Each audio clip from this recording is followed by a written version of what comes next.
The Japanese invasion of the Philippines was conducted on schedule. The first landing was made on December 8th. And during the 2 weeks following, beachheads were successfully secured at 6 points in the archipelago. The Nipponese assault troops had been well prepared for this kind of campaign. On Luzon, the principal island, the strategy called for the forces which had landed at several points to drive toward Manila and seize that objective. The main strength in that push was provided by the assault group which invaded the island at Lingayen Gulf, 110 miles from Manila, across central Luzon. By Christmas, Japanese invasions had been made at 9 points in the Philippines, and the campaign to seize control of this important strategic area was well underway. After a thorough softening up process, the invaders pressed onward toward Manila, and what they hoped would be a quick victory on Luzon. During the first weeks of fighting on Luzon, the Japanese steadily reinforced their original assault units. As 1941 neared its end, the Japanese were succeeding in closing in on Manila from 2 directions. The Japanese plan for choking off the Philippine capital was working perfectly.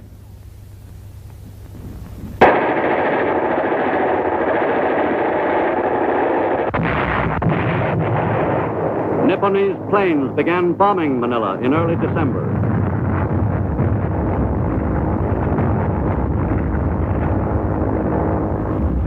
The air attacks continued as the invading ground forces drew closer to the Philippine capital.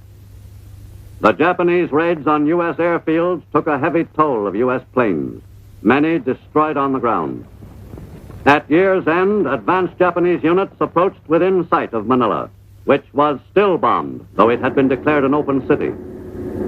In little more than 3 weeks, the spearhead of the Japanese ground offensive on the capital had driven within striking distance of the objective. Evacuated by its defenders, Manila was the invaders for the taking. The Philippine capital passed into the hands of the enemy on January 2nd, 1942. The Nipponese claimed they were liberating the island. But most Filipinos scarcely considered it liberation. Japanese propaganda units went into action at once, spreading the doctrine of Asia for the Asiatics. Are we not all of the Far East, they asked. The advantages of life in the greater East Asia co-prosperity sphere were dinned into the consciousness of Filipinos of all ages. Mga kababayan, ang mga Hapon ay hindi nating kalaban. Some Filipinos helped the Japanese in their campaign. In Manila's streets, Filipino collaborationists spoke to their countrymen in Tagalog, a Philippine native tongue. The conquerors blamed the Philippines' troubles on the U.S. But their campaign was not an overwhelming success. Most Filipinos remained unconvinced. They remembered the story of Japanese rule in China and Manchuria. The greater East Asia propaganda continued throughout the occupation, but it needed strong backing. In mid-March, with the enemy in control of almost all of Luzon, General Douglas MacArthur, the American commander, left the island on orders from Washington and assumed new duties in Australia. The general arrived on the down-under continent to take over the preparations for mounting an offensive against the enemy at the earliest opportunity. In Manila, the start of the Japanese occupation was celebrated by the invaders with a parade through the center of the city. The seizure of the Philippine capital gave the Nipponese more satisfaction than most of their other conquests. Most gratified of all was the Japanese commander, General Masaharu Homma, to whom this day was one of the most memorable of his military career. General Homma would have found it hard to believe that this city, whose people regularly paid him deference on Japanese proclaimed holidays, would 4 years later be the setting for his execution for war crimes. But during early 1942, it was hard for the Filipinos to see beyond the Japanese occupation, to visualize their country again free from the yoke of the conqueror. Under Japanese rule, some Filipinos openly collaborated with the invaders. In late April 1942, Corregidor in Manila Bay was the last outpost to resist the Japanese invaders of Luzon. For almost a month, the Japanese bombarded the island fortress with every weapon at their command. Sir,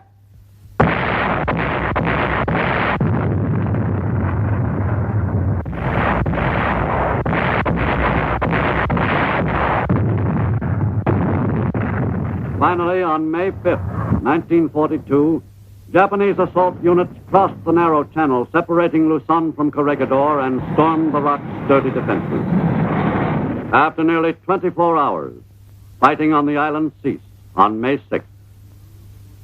That afternoon, General Jonathan Wainwright, the American commander, met with General Homa on nearby Bataan Peninsula to effect the surrender. At first, the American commander surrendered only those forces on Corregidor and neighboring islets in Manila Bay, but not the American units still fighting the Japanese elsewhere in the Philippines. Later, however, General Wainwright was forced to surrender all his Philippine units. And in a tremulous voice, he announced his action to them over the Japanese-controlled radio. The historic statement was recorded by the gloating conquerors. This is Lieutenant General J.M. Wainwright. To put a stop to further useless sacrifice of human life on the fortified islands, yesterday I tendered to Lieutenant General Conway, the Commander-in-Chief of the Imperial Japanese Forces in the Philippines, the formal surrender of all American and Philippine Army troops in the Philippine Islands. This decision, on my part, you will realize, was forced upon me by means entirely beyond my control. General Homa, the Beast of Bataan, soon set out to visit the scene of the epic battle for the island fortress. After a difficult campaign which had lasted 5 months, the invaders had finally succeeded in overpowering the remnants of the American Luzon force. The final battle had been one of the most bitterly fought defenses in history. The victorious Japanese inspected the area with interest. The valiant stand made by the U.S. 4th Marine Regiment, with a mixture of soldiers, sailors, and Filipinos attached, will never be forgotten by the Japanese who participated in the battle for Corregidor. The victors were especially curious about the weapons which had caused them so much trouble before the assault troops overran the island's defenses. After the capture of Corregidor, the Japanese quickly gained control of all the Philippines. In the United States, a month later, the Philippine Commonwealth government was represented by its president in exile, Manuel Quezon. The first steps toward Philippine independence, so hopefully planned 7 years earlier in Washington, had received a staggering setback. But with the support of the United States,